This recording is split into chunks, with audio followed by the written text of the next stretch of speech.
je suis Henrik Lopez, je travaille chez Microsoft France. Je suis en charge de l'ensemble des initiatives nationales sur l'intelligence artificielle et je m'intéresse particulièrement à leur impact positif sur la société.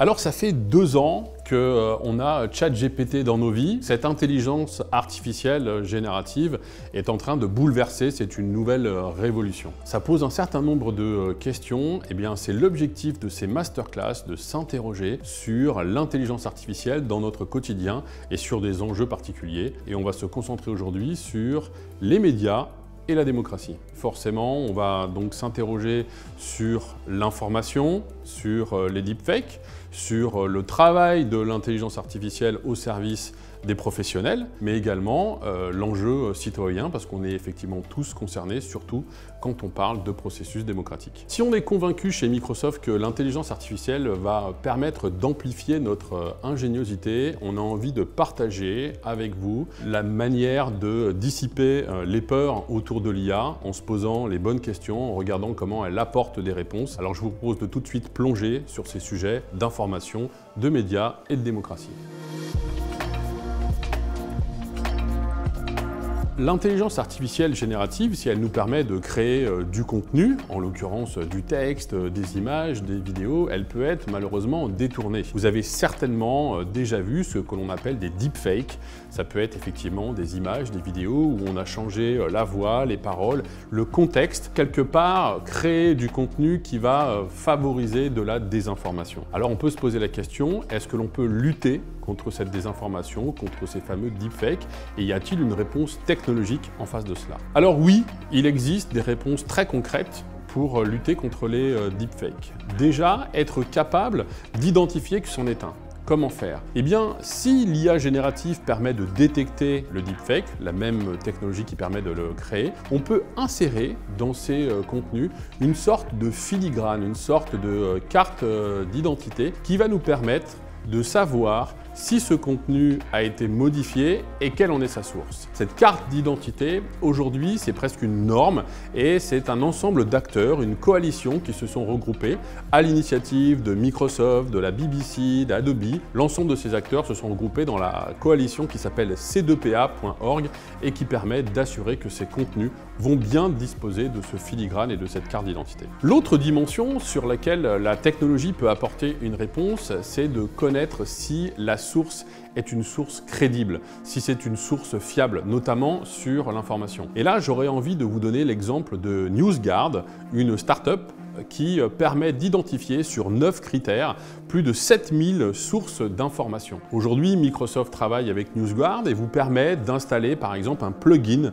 dans votre navigateur ou dans votre moteur de recherche pour savoir quand vous accédez à une information si la source est fiable avec un certain pourcentage. On vient de le voir, la technologie peut apporter un certain nombre de réponses. Mais le sujet est beaucoup plus large que ça. Si on veut s'assurer d'une information fiable, d'un usage responsable de ces technologies, il va nous falloir aborder la dimension de la réglementation. Là, effectivement, le champ est encore un terrain vierge, mais on a pas mal de groupes de travail qui s'y sont impliqués, notamment le Forum pour l'information et la démocratie, et qui a commencé à produire plus de 200 recommandations en février 2024, justement sur l'usage d'une IA au service de l'information et du processus démocratique.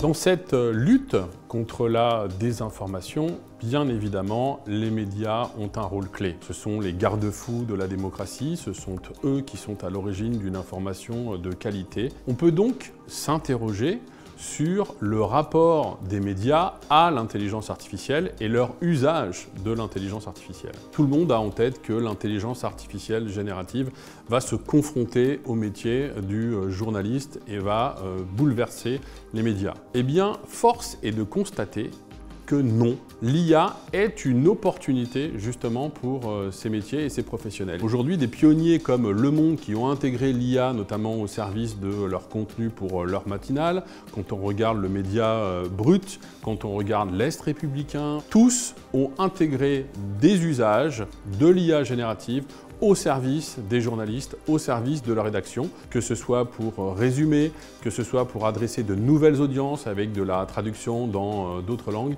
Tout cela en gardant leur ligne éditoriale. Et il est aussi intéressant de voir que des écoles de journalisme, comme à Lille, se sont saisies de l'IA générative pour l'intégrer dans les cursus et former les journalistes de demain. Et justement, la formation, c'est clairement le vecteur qui va permettre aux professionnels dans le monde des médias de se saisir de manière éclairée de l'intelligence artificielle générative. On a lancé un grand mouvement à Voulia chez Microsoft France pour former 1 million de Français d'ici 2027 avec une ambition: sensibiliser et former. Parce que c'est en étant sensibilisé que l'on va enlever les poncifs, qu'on va découvrir l'opportunité que représente l'IA générative et surtout pouvoir se concentrer sur ses cas d'usage dans son métier de journaliste, par exemple. Mais accélérer l'IA générative et son adoption, c'est aussi accompagner les entrepreneurs, accompagner les startups qui sont vecteurs d'innovation. Ça fait très longtemps que l'on accompagne des startups chez Microsoft. Depuis 2018, il y a plus de 5000 startups qui ont été accompagnées. On a lancé des programmes sur l'IA et sur l'IA générative innovants, notamment à Station F. Et j'ai envie de vous mettre en lumière Buster.ai, qui est une startup qui justement lutte contre la désinformation, contre les deepfakes, en utilisant ces technologies d'intelligence artificielle générative. L'intelligence artificielle générative, on l'a vu, peut être mise au service de la lutte contre la désinformation, peut être un compagnon pour les journalistes et les médias dans leur quotidien, mais dans l'autre sens, on peut aussi avoir des médias qui viennent contribuer à une intelligence artificielle de meilleure qualité, à une diffusion de l'information beaucoup plus fiable. Regardez les partenariats récents entre Le Monde, le Financial Times et OpenAI. Ils sont clairement là pour venir enrichir ce que les utilisateurs vont pouvoir recevoir comme information quand ils vont utiliser ChatGPT.